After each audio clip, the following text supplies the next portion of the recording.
Hello, and welcome back to Writing with Witches, the podcast where a couple of witches sit down and talk about writing.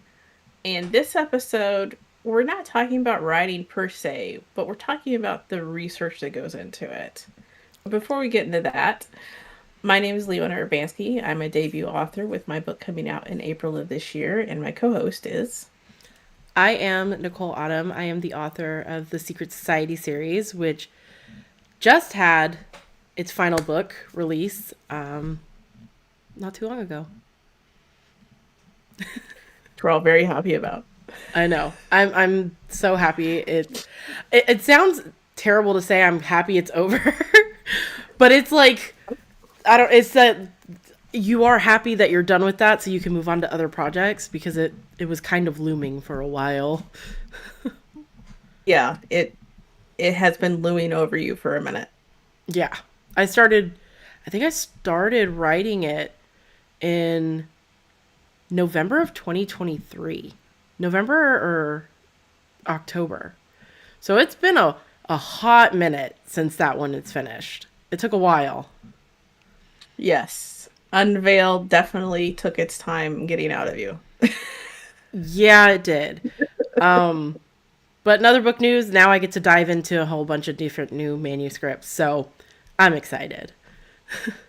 So, are you going to tell us what's first on the list with our book news, or are you going to just let us guess? Well, I mean, I have hinted that I am going to be working on Casper, but there's some other ones that have kind of been hopping in front, kind of, hey, look at us too. And those ones I'll keep secret because I'm not entirely sure where those ones are going yet. We'll see. There's a little springs. Bang, bang, bang, bang, Yeah, bang. exactly. So, any book news for you?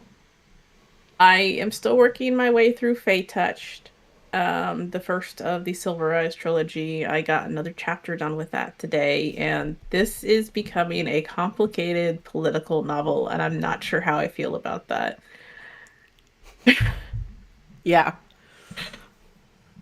So yeah, some plot points are changing, some pieces are being moved around the board that I didn't expect that I'm having to change as I go, and we'll see how it goes.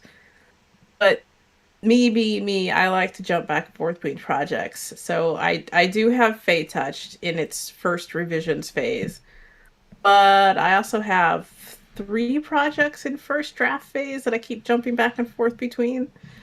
Nicole sits there and listens to me, and she's like, "Which one are you working on today?" I was like, "Maybe this one." Yeah. It's like a roll of the dice which one you're going to be working on. I need to just keep a D6 at my desk, and just like 1 and 2 is this one, 2 and 3 and 4 is this one. Yep. And that would be the easiest way. So you're not like, oh, well, maybe, or unless you really have the urge or you're like, ooh, I got a good idea for this one, it'd just be a good idea to have some dice handy so you could just roll and get to work. And the sad thing is, I did only have two. And I was going through my OneNote, and I found this one story that started as a fan fiction. I haven't touched it since June of 2023. 20 freaking chapters on this thing. Holy moly. And I'm reading through it. I'm like, oh, I need to turn this into an original fiction. Shit. Which means I need to finish the original first draft first before I can convert it. But I'm also like, where was I going with this? I have since forgot. I mean, when there's already like 3 smut scenes in this book, and I know Nicole has been begging me to actually put out a book with smut in it and not just side smut. Yes. Fully jump headfirst into like romantasy territory. I'm waiting for it. I mean, it is the most complete out of the 3 first drafts that I have right now. I would just have to finish converting. And it's a very basic fantasy setup that it was based on, so it wouldn't be hard to convert it to my own world. Yeah. So, yeah, there's that. That's exciting though. Isn't that fun though when you do find like this little random gem just hidden away in all your files and you're like, oh, what is this? Oh, I forgot about that. Like, I should be reading The Great Hunt by Robert Jordan for the podcast. last night, and instead I was going back and rereading this story to see if it was worth saving or not. Yeah. I Well, think it is. then do it. I will always I will always be your personal cheerleader to add more books to the roster. I know it's getting so full. God, and that's not even counting the trilogy books that have to come. I know. These are all That's just exciting. like separate books. They're just all like, well, so Silver Eyes is going to be a trilogy, right? Yeah, that's already plotted out. So is Fey Touch going to be a standalone? Well, Fate Touched is the first book of Silver Eyes. Oh no, no, no. What's the other one? Oh my god. Branded. Brandon. Brandon is supposed to be a standalone. We'll see how Okay. it might turn into a duology given the length of the outline that I gave it. Plus, this is a book that's supposed to span a decade. Yeah. And I don't know if making it into a standalone feels right. We'll Would do see. it justice. Yeah. Yeah. That feels it feels like it's a duology to me. Yeah. Great. Yay. More ongoing. I'm just I'm just gonna write this big, thick, fucking huge book, and Nicole's gonna be like, "You chop it here." just just hold it and flip through right there. Just shwapa. Make it two. I mean, maybe might be the easiest way to do it. Probably. Man, figuring out where to stop can be hard for Yeah. book 1 and book 2. Anyway, so that's my lengthy, random tangent book news. Is right now, Fire Magic is still on the back burner, and technically the Kickstarter is supposed to start next month because this is airing in January. Mhm. Uh-huh. Uh-huh. You're like, So yeah, there's "Yeah." that. I forgot about that. You for- How do you forget about your own Kickstarter? It's been the holidays. I've been a Yeah. little busy. I've been dealing with some medical issues in the family. Yeah, it Yeah. happens. There's a lot going But on. so, The there's a lot holidays going on. alone is enough to really distract. I have not been able to focus on Jack Dilly squat this past week. Like at all. That's fair. So yeah, that's my book news. Kickstarter starts next month for Fire Magic. Getting published in April of this year. Rest assured, I'm working on the next book to get published in hopefully the fall of next year is when Fae Touched is going out. And then I need to start Blood Magic. I mean, it's actually the first draft of Blood Magic is already written. I need to update Revising. it. Yeah. Yeah. So All right. anyway, I was like, should we jump into today's episode? we should.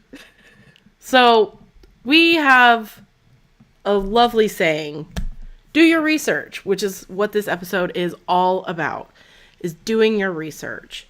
And typically everyone starts with one place. Google. You start by Googling whatever your question may be. So that is quite easily your literal launching point. Your question and just going to town on Google. Just keep scrolling through those pages until you keep opening up those tabs. Yep. There's so many tab management systems out there now. Just don't worry about it. Just keep opening the tabs. You'll figure it out. Yeah.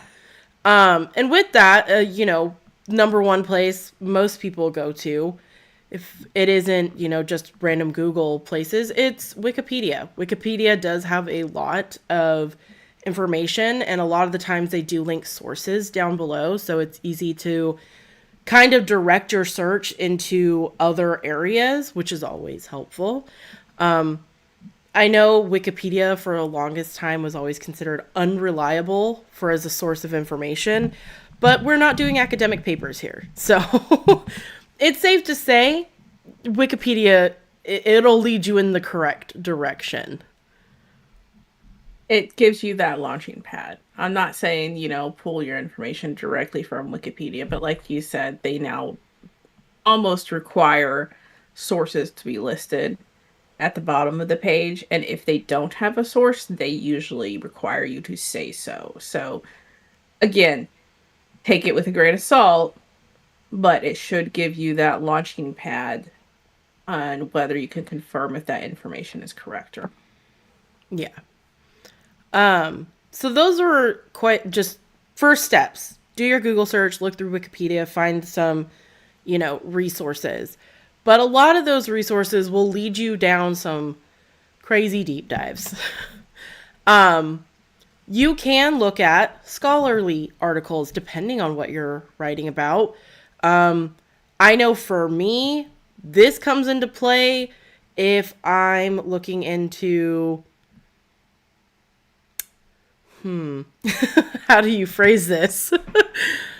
More so, I guess it would be like articles for like doctors and stuff when it comes to wounds, how to treat said things. Things that you might get put on a watch list for, but scholarly articles might help you. I mean, yeah, that's definitely a credible reason to go down and use the scholarly articles. Just also remember that when we were talking about this, we're covering the whole range of sciences. So maybe you're writing sci-fi, you're definitely going to want to probably jump in to some of these articles to get some of your facts right. Maybe you're doing some kind of medieval history. There's articles out there about that too. Maybe you're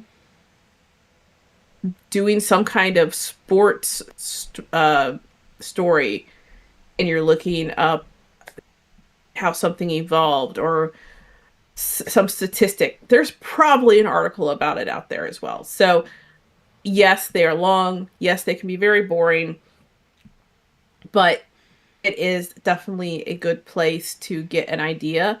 And you learn how to skim real fast with these suckers. Oh yeah, that is a skill you learn quickly.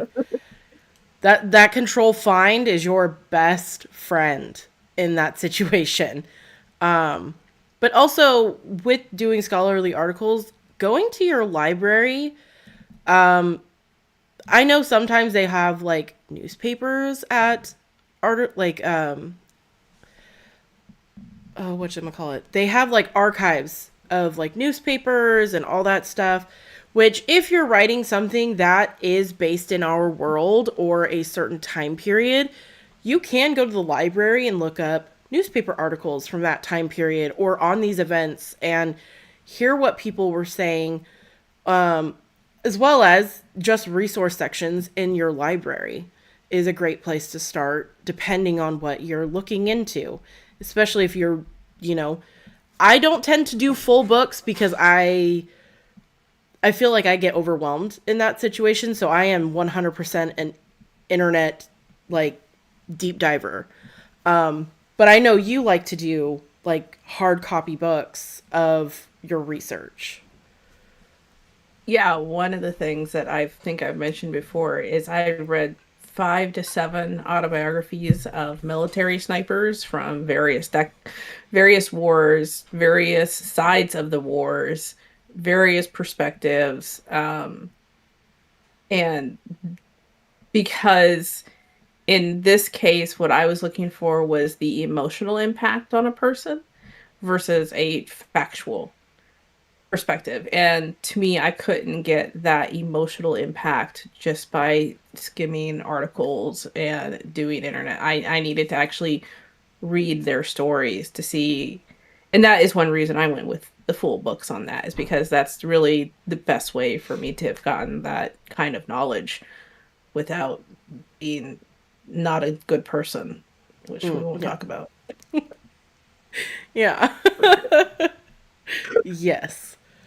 Um, but also, say you're looking into, I don't know, maybe your character is on food stamps, but you've never done that. So you have to sometimes go into government websites, see what the process is for certain things, or one of my characters is military, so I had to go onto government websites and military websites in looking in what type of, weapons are current right now, or 10 years ago, or 20 years ago. So government websites may also be something that you have to go into. I would say under this current administration, I would fact check things that are on government websites.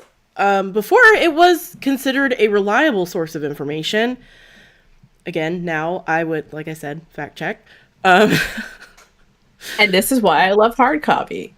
yes, that is probably a good option.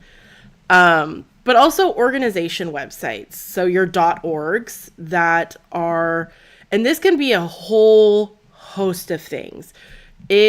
I tend to use the .orgs for things like, you know, mental health situations where you have to start somewhere in diving in because one of my characters has PTSD. So how does that affect them? So I was going to organizations that discuss this, medical websites, you dig through all of the stuff. So organizations that are specific to an area to help people with, say, mental illness. What? Mental health awareness. Um, you know, Okay. It's the new word it of the can day. it can cover a whole host of situations. So those are two options that you can use to kind of either start as a jumping off point to really start deep diving into certain things. Yeah, no, the organizations are definitely a plus. I didn't use them very often because I was mainly writing in my fantasy world. However, I remember I used I think the Boy Scouts of the US website and like some kind of campers website because I was looking into how to dress a deer and how to dry the meat for a fantasy novel that I'm writing because I still try to be factual even though I'm in a fantasy world because that's Yeah. just me. Yeah. Another one could be historical records. So I have a character that is like their son died back in a certain time era. And I'm like, what were children dying of in the 1890s or the 1910s? So I went through actual data and historical records of what kids were dying of in 1910. like, and most commonly, it was pneumonia. So there you go. So historical records could be used for a whole host of reasons, whether it's if you're doing something, say, historical fiction or even fantasy, where it's, well, probably not fantasy, historical fiction, some fantasy. But you could look at things like what was the common household size? What were the common incomes? What were common,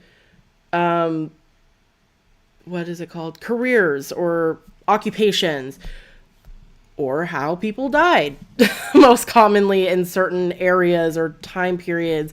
So, historical records can be your best friend sometimes when trying to find accurate information.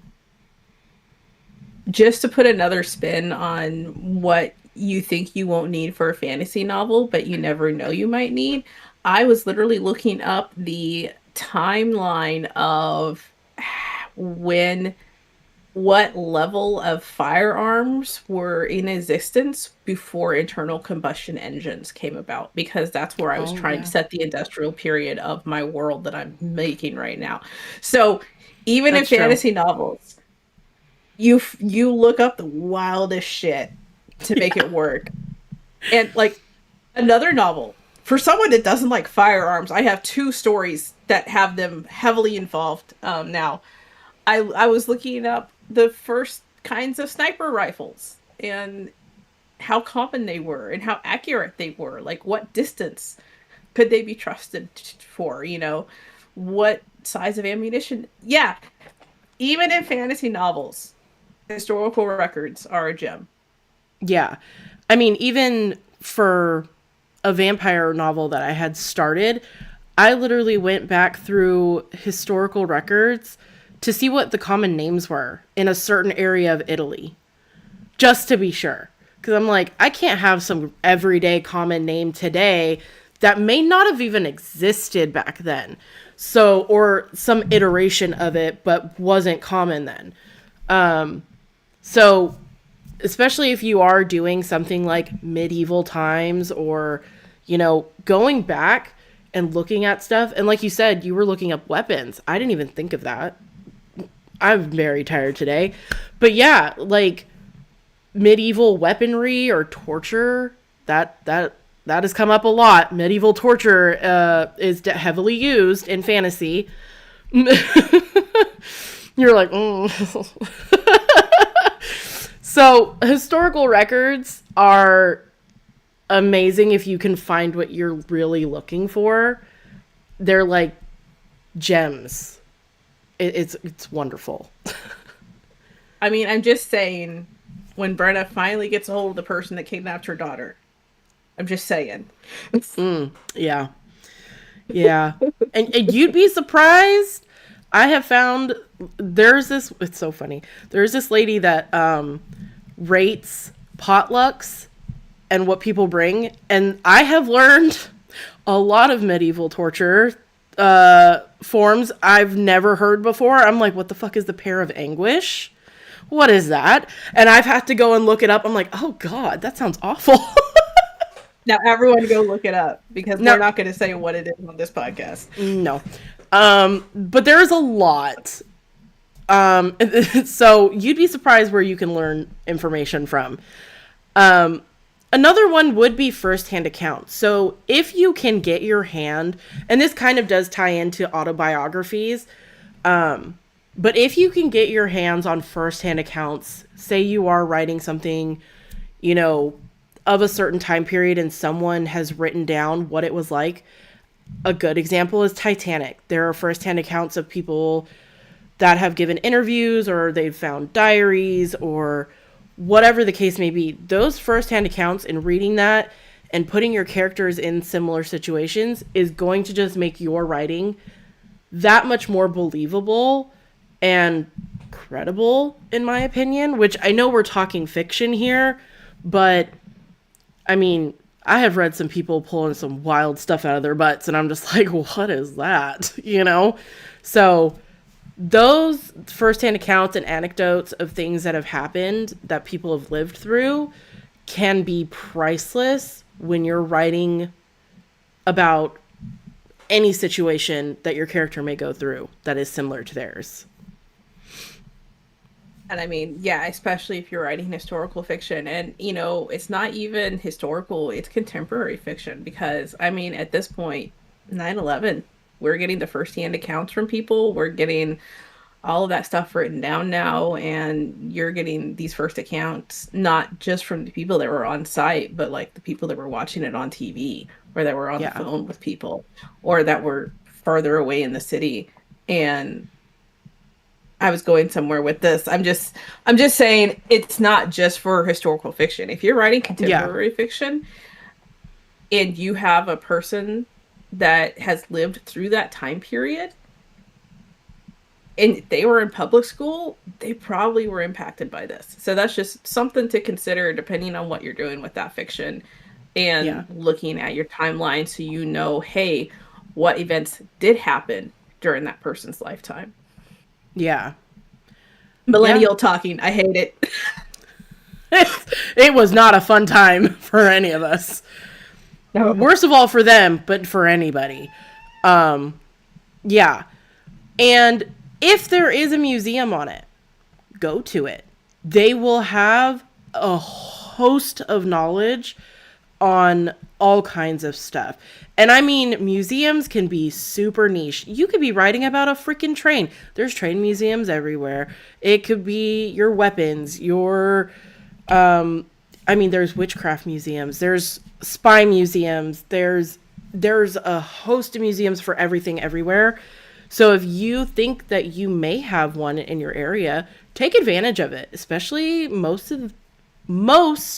not all, but a lot of museums tend to be free to go to or they charge a few bucks. So the knowledge you can gain from that would be totally worth it to go in and see first, things in front of you. Brain. There is the brain, right? There is an Yeah. American Kennel Club museum in St. Louis. I've Oh, been to that's it. cool. And the other thing, if you know there's a museum for what you're looking for, but you can't afford to go to it, like I wouldn't be able to go to a museum in Washington State because I'm in the middle of the country. Mm-hmm. Websites, internet is an amazing thing. And if you find something on that website that you need specific information about that isn't listed, email them, call them.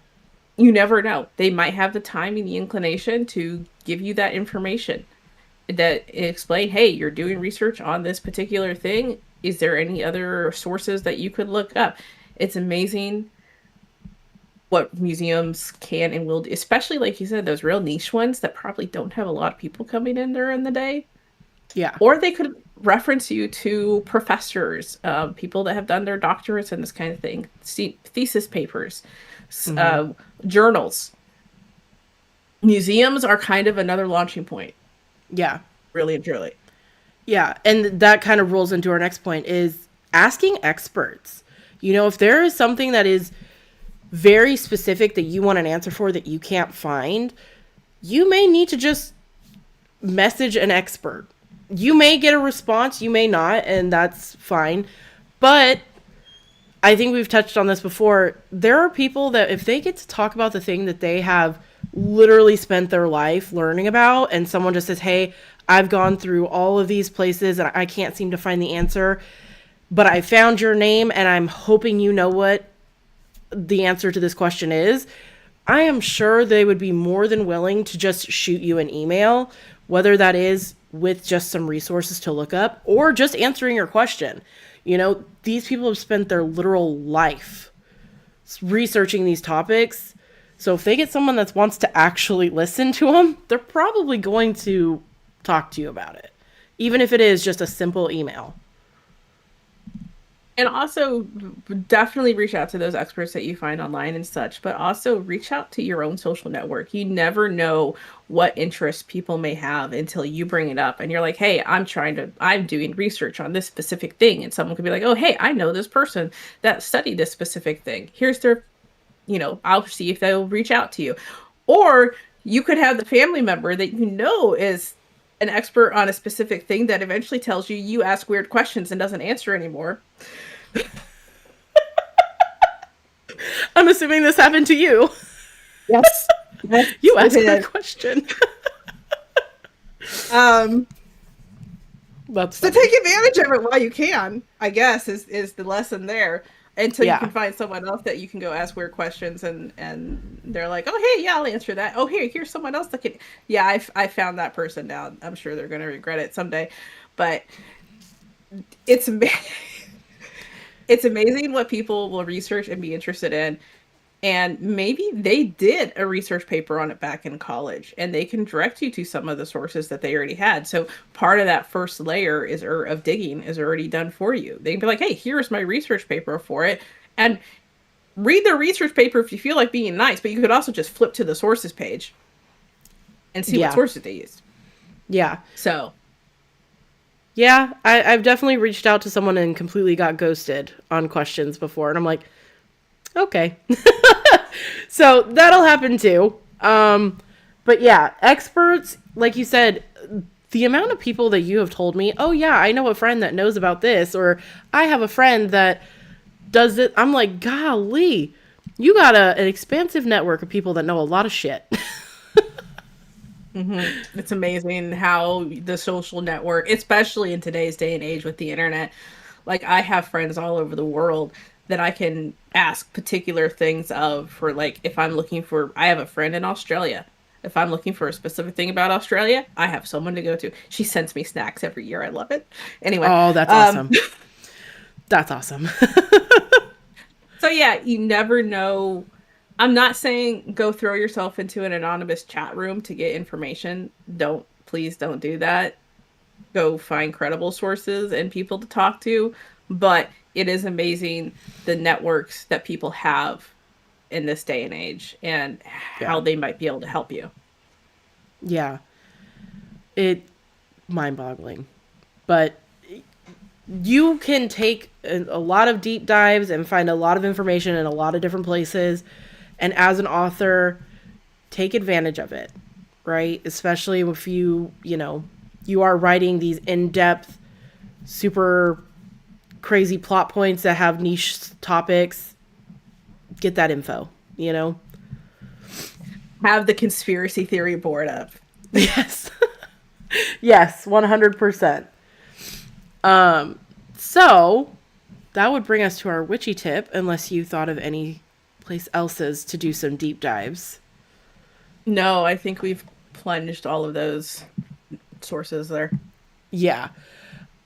So we were going to talk about the timing for spell work. I think we've touched on the moon phases on stuff, Mm-hmm. but we've never really talked about the time of day. So certain times of the night and day are better for certain spell work. I don't 100% prescribe to this just because I'm lazy. I'm not going to wake up at, midnight or the butt crack of dawn to do certain spells, but that's just me. Um, so depending on what you're doing, right? Nighttime is a good time for, I would say, spells for creativity or invention. Midnight is great for banishing. Sunrise would be study, healing, employment, and travel. I have notes on the side. That's why I'm looking off over here. Daytime, spells for protection and success. I feel like protection could be debatable depending on if you are working with a deity. Work with their time versus just the moon or sun. Noon is good for spells for courage, success, and money. And sunset is good for release, letting go, heartbreak, and failure. Again, depending on if you are working with a deity or certain spirits, certain times of the day may change. And as always, do what feels right to you. There are certain times where people will say it is best to do certain spell work, but if not, do what feels right. That just jumped. Okay. You're going to see a quick background shot of my computer. But yeah, just do what feels right at the end of the day. Yeah, because witchcraft is about you and how you're interacting with nature and your magic. So if you're looking for ideas on when to do something, this would be a good guide. But if Mm-hmm. you're like, I feel like I should do this at sunset, do it at sunset. Maybe it's a spell for protection. Do it at sunset if that's what feels right for you. That is going to be more important than a popular opinion on the internet. Yeah. See, and I always tend to do my protection spells at night, but I also work with Hecate, so night makes sense. So, again, do what feels right, and if you're working with deity or spirit and they have a preference, yeah, go with that. Yeah, no, for sure. Um, yeah. So that would bring us back into research. And what do you do with all your research? You will Conspiracy have board. 100%. I have a whiteboard over here that I do put stuff on. And at one point, particularly with my Casper novel, I had to do architecture deep dives because she restores historical houses. So I had to do a deep dive on architecture and different styles, especially common in like Maine. So my whiteboard had sticky notes everywhere, like things written, and So yes, conspiracy theory board could work for you. For sure. But with that, making notes. You could do this on a notepad where you physically write it out. You could have it on a Google Doc, or you could do, I think you use OneNote, right? Mhm. OneNote. You could do it anywhere, but make notes on key information you find, where you found it, um, just so that if you do need to go back and reference it, you always have it somewhere that you can hopefully easily find, and it's not, in a file, in a file, in a file, stuffed off in the dark corners of your computer. So, yeah, making notes. It's like personal experience there. Yeah. Where I'm like, oh, I won't forget that I put it in here. And then I'm looking for, I was like, I don't know where the hell I put that. So, out of sight, out of mind for me. So, if it is important, it's on my desktop or like first folder right there under the name. um, Um, Another way to keep notes, besides a regular notebook or a OneNote or a digital, is we will promote the Miro board because we have been converted to Miro board, both of us, yes, at Alex has this converted point. us. So, or any kind of digital whiteboard because it's something you can access anywhere versus a physical whiteboard. Maybe you do prefer a physical whiteboard. I know I do, but maybe if I'm going on a trip, I will probably convert everything over to a digital to be able to do the writing as I'm going somewhere, like, going up to Maine for a week or something like that. Lucky duck. I'm so jealous of that trip. Oh, that's so awesome. We'll get you up there Yeah. One day. one day. Yeah, but So, the Miro board is amazing. So if you can, or if you want to experiment with it, because there's a little bit of a learning curve, but once you get it, and it's so easy to set things up. Um, Also, this is something more so what Leona does, but tabbing your books and highlighting, making notes of certain things. If you're going to use physical books, that way it's easier to flip through and find those things. So you're not doing what I do and just like flipping through and reading and you're like, nope, was it this far back? Was it in the beginning? I don't remember. So yeah, tabbing and highlighting stuff in your books will be helpful. just make sure they're your books if you're going to use a highlighter. Yeah. Don't do it to a library book. If you do a Yeah. library book, you use sticky notes and make sure that you remove the sticky notes before you give it back to the library. That would be a smart idea. um Also, just having a system set up for your notes. Um, I tend to be a little haphazard and keep things everywhere.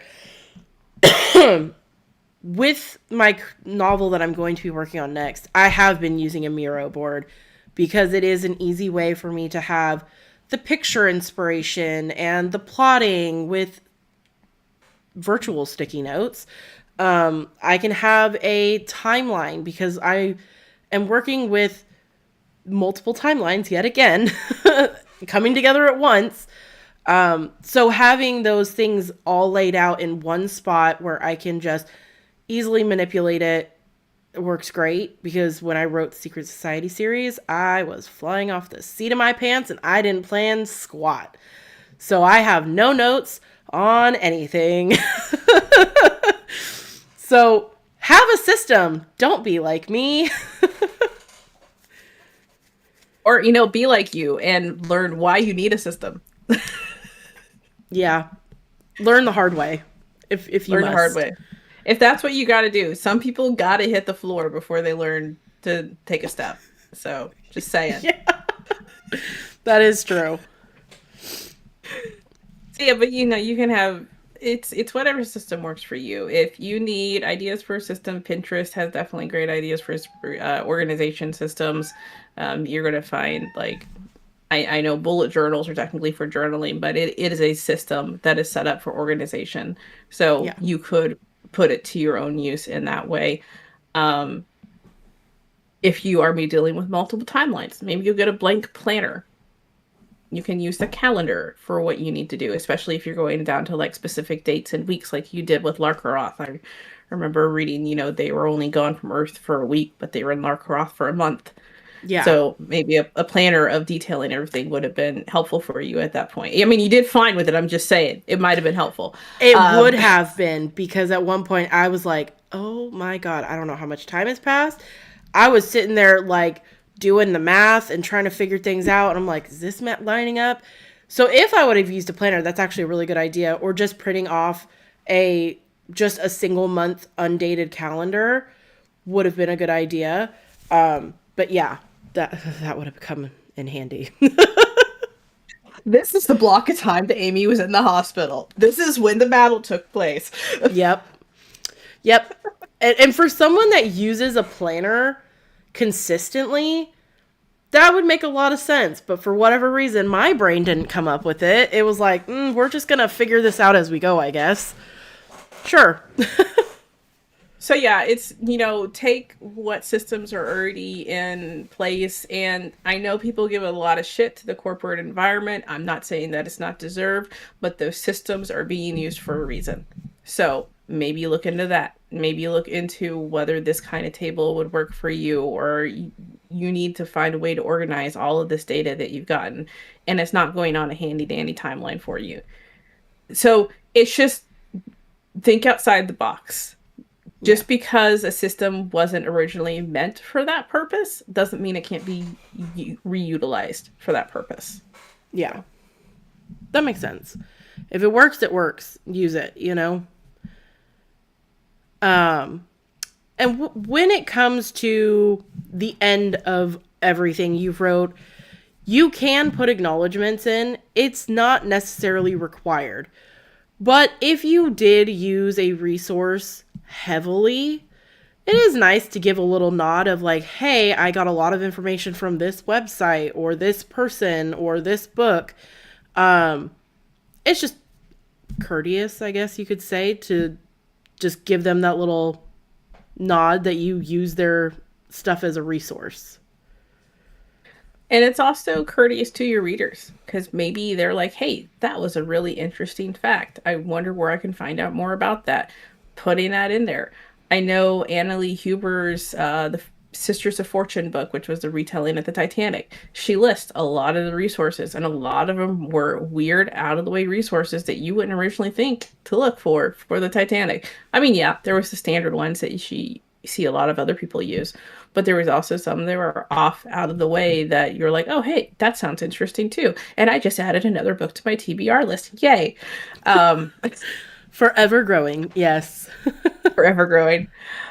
So it's polite to the people that you are quote unquote citing from. I'm not saying put in an MLA or an APA source citation in there or anything like that, but it is polite to list the resources that you used, as well as not just to the authors of that research, but to your readers as well. Yeah. And it also tells your readers you did your research. Yes. You didn't just pull these facts out of your ass and hope, it stuck.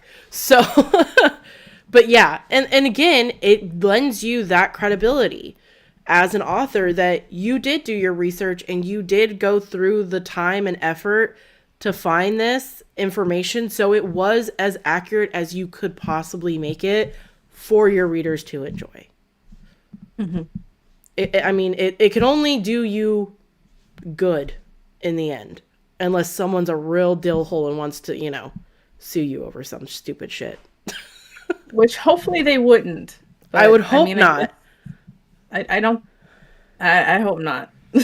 Well, there's always that case that someone uses someone's information and misinterprets it or twists it to fit their narrative, and someone's like, that's not what that was supposed to mean. Book reviews. Do you want me to go first, or would you like to go first? I have a book review. You please go first. I always enjoy your book reviews. I have been on a roll. This is the third week I've had one. I was like, I am so proud. it is again a novella. That's the way I'm getting through this is novellas. So I read Cry for Krampus by Aiden We just Pierce. passed Christmas, by the way, We did just so just you cry. know. Yeah. I read this, I think, Christmas Eve. So, yeah, we were literally 2 days out of Christmas. Um, so this follows, oh shoot, what was her name? I don't remember.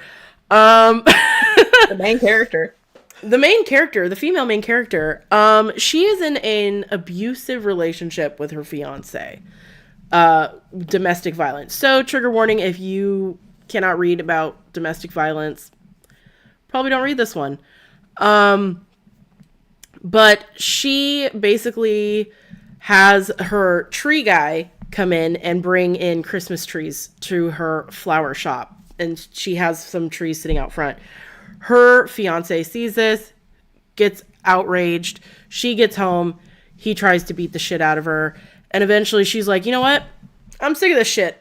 She snaps and puts antifreeze in his eggnog. So lo and behold, he's like, what the hell did you do to my drink? You know, things escalate and she kills her husband. Fiance. And that But puts yeah. her on the naughty list for Krampus. I won't spoil who Krampus is, but that again, that puts her on the naughty list, and she just happens to confess that she's really into the idea of being kidnapped, whisked away to the mountains, and being punished. Oh. And Krampus does exactly that, and she is also into monster smut. She lets you know that right out the gate that she is a huge monster smut lover, and that if Krampus really was to come and whisk her away to punish her, that she would be so freaking into it. So yeah, she loves it. Now, I will say I give this one a 3 stars. It was a good read. It was a fun read, but I don't know. The whole she kills her husband, the domestic violence, and then it seemed like as soon as she killed her husband, which who owns a pig farm, by the way, so you can see where that's going. She just seemed to just be like perfectly okay after all of that happened. She's like, ta-da, problem solved. And now let me go, like 2 days later, let me go do Krampus.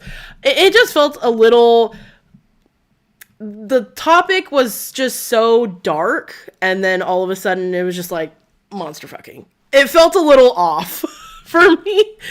But I mean, it was a good read. It was fun. I just felt like that's a super traumatic thing for you to go through, and then, you know, all your problems are solved by screwing Krampus. You know what I mean? It was a little, it was a little bit much, but it was fun.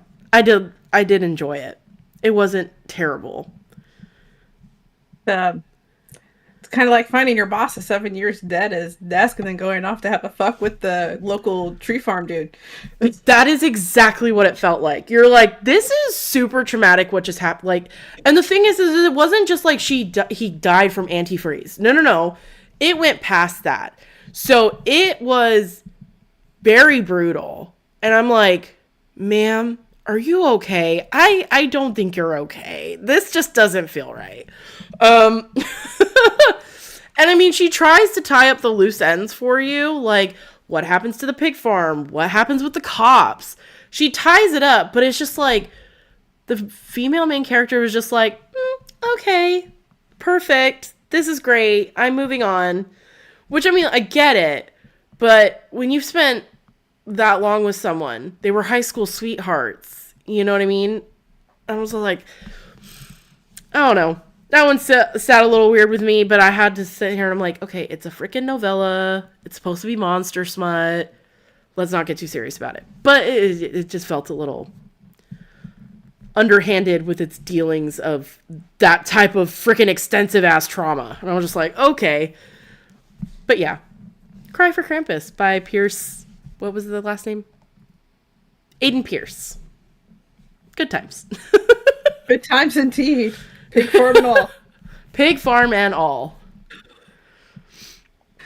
Okay then. Yeah. I It was something.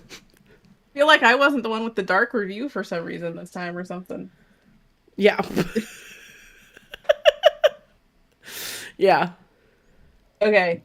I have a review for it's actually two books, but they are graphic novel volumes. That is why Mm. they are two books, because I consume these things like candy. Oh, I think I know which one you're talking about now. So the first one is a series. It's the series of Under the Oak Tree, Volume 1, and this is the graphic novel adaptation, and Volume 2. And I am specifically holding up so people that are watching the video can see the absolutely amazing flipping art on these books. The art is stunning. Even on the Yeah. books too. So, Chef's kiss. anyway, yes. Okay, so Under the Oak Tree follows basically an arranged marriage in a fantasy world between. Hang on. Um, it's been a minute. What's her Yeah. name? She marries Riften. Um, and I don't remember her name. We're bad with names today. Lady Maximilian. It was on the back, thank God. Um, Lady Maximilian marries Sir Riften, who is a knight, in order to shift her father's obligation for the dragon campaign to her husband so that her father does not have to go fight in the dragon campaign. This was 3 years ago. So the novel starts with Sir Riften coming back to collect her as his wife. And Lady Maximilian has a stutter, and this has been a hard thing for her throughout her life because her father sees it as a very disabling attribute for her and frequently shows her just how displeased he is with a cane. So, domestic abuse here as well, and child abuse in this one. And unfortunately, it is a graphic novel, so you kind of see it a little bit. Yeah. Um, but it is the story of Lady Maximilian coming to terms with the fact that maybe Sir Riften actually might want to be married to her. And it's hard for her to believe that given her history and her past with people, where she has been basically shunted aside and passed over, and her sister is the more beautiful one, and yada yada, etc., etc. It's a fairly typical Cinderella type story in my mind. But she does put a really fun spin on it. I really enjoyed Riften and Maximilian's interactions. Riften can be a little bit of an ass. He's got a temper. It never takes it out on her, though. Well, But there are some moments where I'm like, you're just being an ass, I'm just saying. So, there's that. But the art in this adaptation, the art is just so beautiful. It is an anime style, so be prepared for that. But also as a seamstress, I have to say the dresses that Maximilian wears.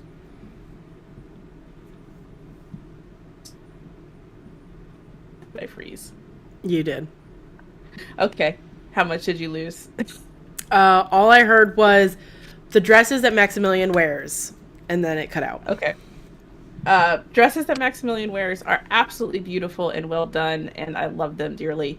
And I kind of want to recreate some of them. I'm not gonna lie. So, but yeah, I have not read the novel of this yet. I want to read the novelization of it. This was the graphic novel adaptation with art by P, adapted by Namu, Namu. The original story is by Suji Kim. So, if you're in the mood for some beautiful art and a fun story, Under the Oak Tree, the comic. And that's my review. I have been looking for the first volume, or like the first book of that, and all I keep finding is the second one. And I'm like, no, I want the first one. I want the first one. Yeah, I found the second one at Walmart the other day and I was very tempted, but then I found the second volume of the comic, so I picked that one up instead. Yeah. Fun times. Fun That times. I want to read it so bad. I need to get to it, but my TBR is literally growing daily, it feels like. Join me. Yes, my unreasonable TBR. So that brings us to the end of our episode. And you can find us at writingwithwitches.com, and you can email us at writingwithwitches@gmail.com. We are on Facebook, Instagram, YouTube, Blue Sky, and TikTok as Writing with Witches, as well as a Discord server. You can find me at all the aforementioned places, as well as my Discord server, as author Nicole Autumn. And I have my website and no, I don't put out my email anymore. I was getting so much spam, and like scammy shit sent to me. My website and my newsletter will also be down below. Leona. You can mainly find me on Facebook and Instagram. Also, my website, author Leona Urbanski, leonaurbanskiauthor.com, and my Substack, leonaurbanskiauthor.substack.com. And that's about it. I've been trying to put out newsletters once a month. They're hopefully going to be coming out more frequently as the Kickstarter gets closer. I just remembered I need to write my freaking newsletter this month. I have forgotten. That's fair. So that's where to find me. All right. So the preview for next episode, we're going to be diving into the Secret Society series. Since my series is now finished, we're gonna have a long chit chat about it. Hopefully convince you guys to read it. That is the goal. Yes. Well, thank you all for listening and or watching, and we will see you next week. Bye. Bye-bye.